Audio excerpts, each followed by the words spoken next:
மகாலிங்க ஐயா அவங்களை அடுத்த சிறப்பு பேச்சாளராக மேடையை அலங்கரிக்க அவர்கள் வருக வருகை என வரவேற்கிறோம். அவங்களுக்கு அதாவது முதல் மேடை, நம்ம மேடை வந்து முதல் மேடை, அதாவது ஒரு நண்பராக பழக்கமாகி நான் உங்கள் கருத்தரங்கத்தில் எங்கன்னா வந்து சொல்லுங்க ஐயா நான் வந்து பேசுகிறேன் அப்படின்னு சொன்னாங்க. அவங்களுக்கு முதல் மேடையாக அவங்களை முதல் பீச்சாக கொடுக்கறதுக்கு அகத்தியர் ஜோதிட அறக்கட்டளை வருக வருகை என வரவேற்கிறது.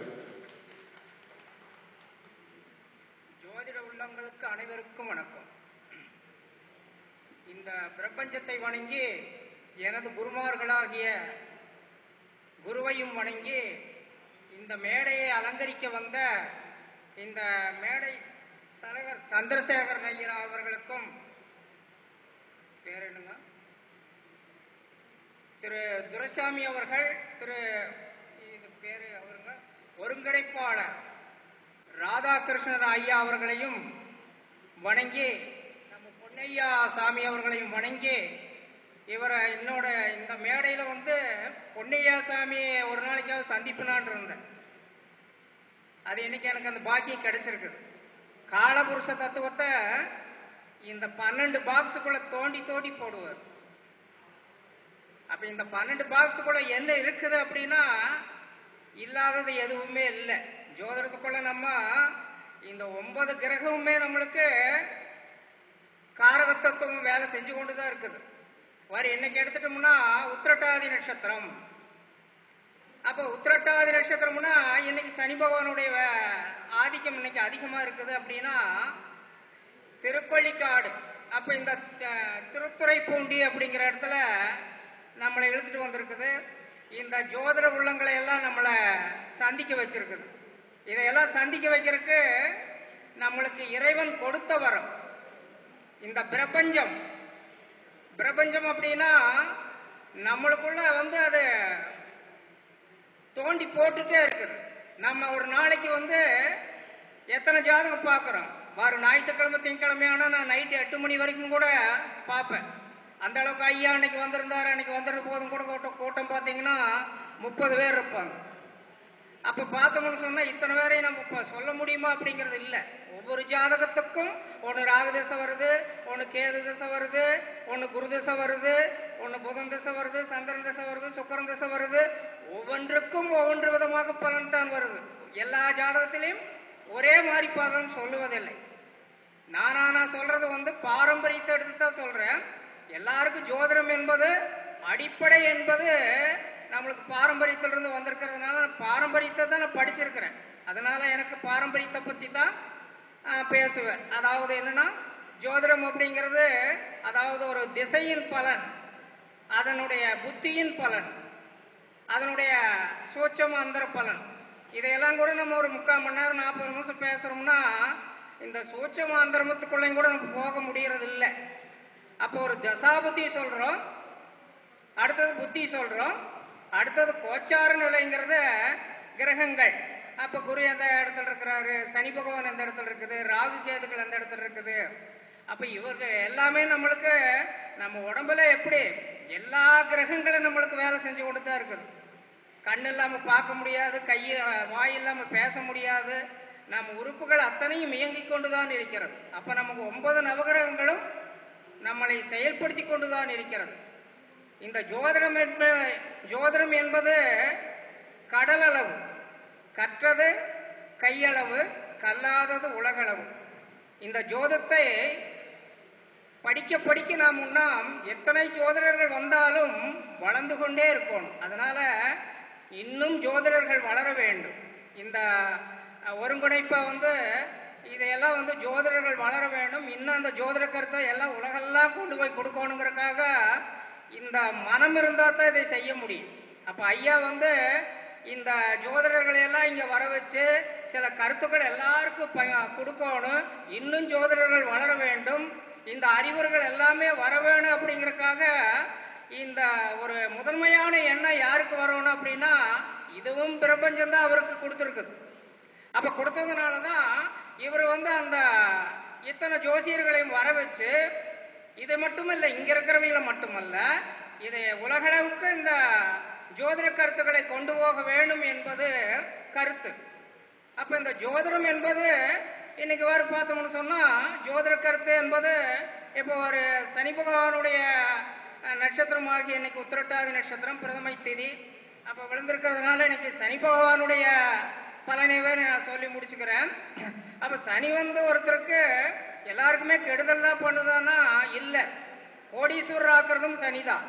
ஏழை பங்காளன் என்று சொல்றது சனி பகவான் தான். அப்ப ஏழைகளை எல்லாம் வசியப்படுத்தி கொடுக்கிறதும் சனிதான். ஏழைகள் இல்லாமல் நாம வாழ முடியாது, ஒரு முதலாளி வாழ முடியாது. அப்ப ஏழைகள் வேண்டும். இப்ப ஒரு ஐயா பாத்தீங்கன்னா சாதாரணமா ஓடி ஓடி எல்லாருக்கும் தண்ணி எடுத்து கொடுக்குறாரு. அவரு இந்த ஒரு மேடையினுடைய பொறுப்பாளராட்டவே காட்டிக்கல. அப்ப இங்க வந்தவைகளெல்லாம் நம்ம கவனிக்கணும் அப்படிங்கிற ஒரு பொறுப்புணர்ச்சியோடு அவர் வேலை செஞ்சுட்டு இருக்கிறாரு. காலையிலேருந்து நானும் பார்க்குறேன், வந்தவங்களுக்கெல்லாம் சாப்பாடு வாங்கி கொடுக்குறாரு, வந்தவங்களுக்கெல்லாம் ஏதாவது குறை இருக்குதா, எல்லா குறையும் இல்லாமல் நடத்தணும் அப்படிங்கிறத அவர் வெகு சிறப்பாக செஞ்சுட்டு இருக்கிறார். எல்லா ஜோதிடர்களும் வந்து ஒரு அடிமட்டத்திலிருந்து தான் வர முடியும். எல்லாருமே வந்து அடிமட்டத்திலிருந்து வராமல் எந்த ஜோதிடர்களுமே வந்து ஒரு மேடை ஏறி பேச முடியாது. அப்போ ஜோதிட கருத்துக்கள் என்பதே நம்ம ஜோதிடம் என்பது சாதாரணப்பட்ட விஷயம் அல்ல. இது இந்த கடவுளுக்கு அடுத்தபடியாக இந்த பிரபஞ்சம் நம்மளுக்கு வழங்கி இருக்கிறது என்றால் தெய்வத்துக்கு சமமான இந்த தொழிலை நாம் எல்லோருக்கும் இது வந்து ஒரு தெய்வத்துக்கு சமமாகவே இந்த ஜோதிடத்தை எல்லாருக்கும் நல்ல வழியில் அறவழியில் கொண்டு செல்ல வேண்டும். நமக்கு வர்றவைகிட்ட எல்லாம் வந்து அவங்க எப்படி வர்றாங்களோ மனம் வந்து உடைஞ்சு வர்றாங்க. அப்போ போகும்போது நம்ம சந்தோஷமா போறாங்க. இதான் நம்மளுக்கு வேணும். பல சிந்தனைகளோடு வருவாங்க. நம்மளுக்கு ஏதாவது ஒரு விடை கிடைக்குமா, அதாவது கோயிலுக்கு போகிறது எதுக்கு போகிறாங்க அப்படின்னா மனசு இல்லைன்னா கோயிலுக்கு போவாங்க. அப்போ கடவுள்கிட்ட போய் வேண்டுதல் கேட்பாங்க. சாமி கடவுளை நான் நல்லா இருக்கணும், எனக்கு இந்த கஷ்டத்தையெல்லாம் தீர்த்து வையே அப்படின்னு கடவுள்கிட்ட கேட்பாங்க. அடுத்தபடியாக பார்த்தா அப்போ எனக்கு ஏன்னா நேரம் சரியில்லை, ஜோசியரை போய் பார்த்துட்டு வந்துடலாம் அப்படின்னா அப்போ ஜோதிடர்கிட்ட வர்றாங்க. அப்போ அந்த ஜோதிடன் எப்படி இருக்கணும், எல்லோருக்கும் ஒரு வழிகாட்டியாக இருக்கணும். ஜோதிடம் என்பது ஒரு தீபம். அந்த தீபம் அதாவது ஒளி ஒளி ஒளி என்பது வெளிச்சம். அந்த வெளிச்சம் எல்லாருக்கும் கொடுக்கணும், அவங்க மனசு சந்தோஷமா இருக்கணும். அப்போ ஒரு ஒளி என்பது நம்ம தீபம் என்பது நம்ம இதயத்தில் எரியுதுன்னு சொல்லலாம் ஆச்சா. அப்போ அதுபோல அந்த மனம் விட்டு அவங்களுக்கு மனசு வந்து சந்தோஷமா அனுப்பிச்சு விடணும். அப்போ நம்ம ஒரு திசாபுத்திகளை எடுத்து சொல்லும்போது எல்லாருக்குமே வந்து அந்த காலகட்டங்கள் நம்ம எந்த ஜோதிடத்தில் வர கேபி முறையில் சொன்னாலும் சரி, சுகர் நாடியில் சொன்னாலும் சரி, சந்திர நாடியில் சொன்னாலும் சரி, அல்லது பாரம்பரிய ஜோதிடம் எடுத்து சொன்னாலும் சரி, இதையெல்லாம் வந்து பார்த்தீங்கன்னா ஒரு மரத்தடி இருக்கிற ஒரு கிளி ஜோசியரும் கூட சொல்றாரு, அவர் வார்த்தையும் கூட பலிக்குது. அப்போ என்ன காரணம் அப்படின்னா அவங்களுக்குள்ளேயும் இந்த பிரபஞ்சம் தான் போய் வேலை செய்யுது. அப்போ கடவுள் வந்து இந்த ஜென்மத்தில் உன்னை வந்து ஒரு ஜோதிடராக படைச்சிருக்கிறாரு அப்படின்னா கடவுள் இதை எனக்கு கொடுத்துருக்கிறாருங்கிறத நம்ம மிகவும் வேண்டிக்கணும். அப்போ வந்து நம்ம கடவுளுக்கு போன ஜென்மத்தில் என்ன ஏதாவது ஒரு குறை செஞ்சோமோ என்னமோ தெரியல, இந்த ஜென்மத்தில் நம்ம யார் வந்தாலும் கடைசியாக என்ன சொல்கிறா, என்ன திசை நடந்தாலும் அப்போ குரு திசை நடக்குதா முருகரை கும்பிடுங்க, இல்லை திருச்செந்தூர் போங்க. அப்போ சனி திசை நடக்குதா சிவனைவே கும்பிடுங்க, இல்லை சனி பகவானைவே கும்பிடுங்க. அல்லது புதன் திசை நடக்குதா பெருமாள் கோயிலுக்கு போங்க, சுக்கிரன் திசை நடக்குதா பெருமாள் கோயிலுக்கு போங்க. அப்படி இப்படி ஒவ்வொரு திசைக்கும் ராகு திசையா ராகு திசைக்கு பத்ரகாளி கும்பிடுங்க, அல்லது துர்க்கைக்கு தெய்வம் போடுங்க. இப்படி ஒவ்வொருவருக்கும் அந்த கடவுளிடம் நம்ம வந்து என்னன்னா அவங்க செய்த சுமை எங்க இருக்க முடியும், கடவுள்கிட்ட தான் கொண்டு போய் இறக்க முடியும். அப்ப இதை நாம என்ன சொல்லி முடிக்கிறோம் அப்படின்னா ஒரு சில பேருக்கு யோகம் வந்தாலும் சரி, அப்ப எல்லா ஜாதகம் வந்து யோகம் வேலை செய்து சில பேர் கஷ்டப்பட்டுட்டும் இருக்கிறாங்க. இல்லை ஒரு நல்ல யோகத்தோடு இருக்கிறவங்க திடீர்னு வந்து கஷ்டப்படுறாங்க. இதுக்கெல்லாம் காரணம் என்ன, அவனுடைய நேர காலத்தை பொறுத்து கிரகங்கள் செய்யக்கூடிய வேலை தான் இதெல்லாம் செஞ்சுட்டு இருக்குது. அப்போ இந்த கிரகம் அப்படிங்கிறது வந்து நம்மளுக்கு பார்த்தீங்கன்னா அவன் போன ஜென்மத்தில் என்ன செஞ்சானோ 1ஆம் இடம் கெட்டு போச்சுன்னா நீ செஞ்ச கர்மம், 5ஆம் இடம் கெட்டு போச்சுன்னா பூர்வ புண்ணிய தோஷம், அப்போ 9ஆம் இடம் கெட்டு போச்சுன்னா உங்க அப்பா செய்த கர்ம தோஷம். அப்போ அந்த தசாபுத்திகளும் நம்மளுக்கு வரும்போது அந்த கிரகங்கள் கெட்டிருந்தா மட்டும்தான் நம்மளுக்கு அதுக்கு உண்டான தீய பலன்கள் நம்மளுக்கு செய்யும்.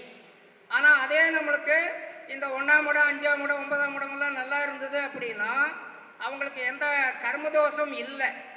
அப்போ இவங்களுக்கு இந்த திசை நடக்கும்போது இவங்களுக்கு மிக மிக நல்ல யோகமாகவே அந்த திசை வேலை செய்யும். அப்போ இதெல்லாம் ஒரு ஜாதகத்தில் நம்மளுக்கு லக்னாதிபதியும் நல்லா இருக்கணும், 2ஆம் இடம்ங்கிறதும் நல்லா இருக்கணும். 2 நல்லா இருந்தால் தான் குடும்பம் நல்லா இருக்கு, லக்னம் நல்லா இருந்தால் தான் ஜாதகம் நல்லா இருப்பான், 3ஆம் இடம் நல்லா இருந்தால் தான் அவன் பேர் புகழ் வாங்க முடியும், 4ஆம் இடம் நல்லா இருந்தால் தான் அவன் சுகத்தை அனுபவிக்க முடியும், வீடு வண்டி வாகனம் வாங்க முடியும், 5ஆம் இடம் நல்லா இருந்தால் தான் அவன் புத்திரஸ்தானம் நல்ல முறைக்கு அவன் நல்ல புத்திரங்களை பெற முடியும், புத்திரங்களால் நல்ல பேர் வாங்க முடியும். 6ஆம் இடம் நல்லா இருந்தால் தான் அவன் உத்தியோகத்தில் நல்ல உத்தியோகம் நல்ல சம்பளம் வாங்க முடியும், அவன் கடன் சத்துருவில் இருந்து அவன் விடுதலை ஆக முடியும். 7ஆம் இடம் நல்லா இருந்தால் தான் அவனுக்கு மனைவிங்கிறது நல்ல வாய்ப்பா, மனைவியாலையும் சமுதாயத்தாலையும் அவன் நல்ல பேர் புகழ் வாங்குவான். 8ஆம் இடம்ங்கிறது ஆயுள் ஸ்தானம்னு சொன்னாலும் அப்போ 8ஆம் இடத்துக்குடைய ஆயுள்காரங்கிறது சனி வலுத்திருந்தாலும் அந்த சனிக்கு பார்த்தோம்னா ஆயுள் பலமாகும். அதே மாதிரி தொழில் ஜீவனகாரகன்னு சொல்றதும் சனிதான்.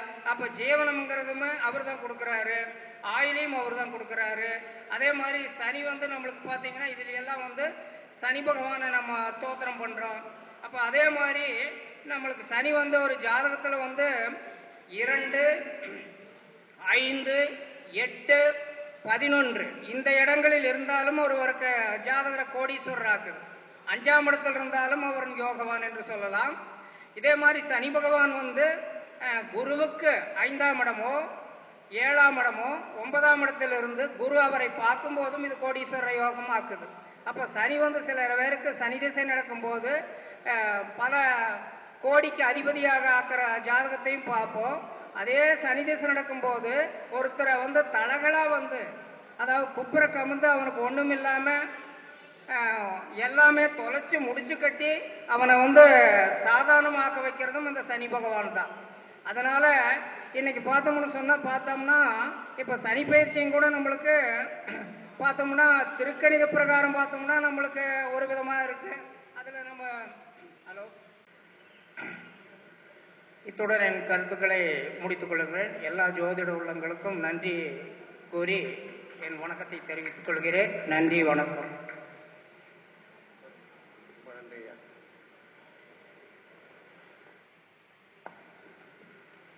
கோயம்புத்தூரிலிருந்து வருகை புரிந்த மகாலிங்க ஐயா அவங்களுடைய ஜோதிட கருத்துக்களை மக்களுக்கு புரியும் விதமாக அருமையாக பதிவு பண்ணாங்க. அவங்களை பாராட்டு விதமாக மதுரையிலிருந்து வருகை புரியும் அபிராம் சேகர் ஐயா அவங்களை மேடைக்கு வரும்படி வருக வருக என வரவேற்கிறேன்.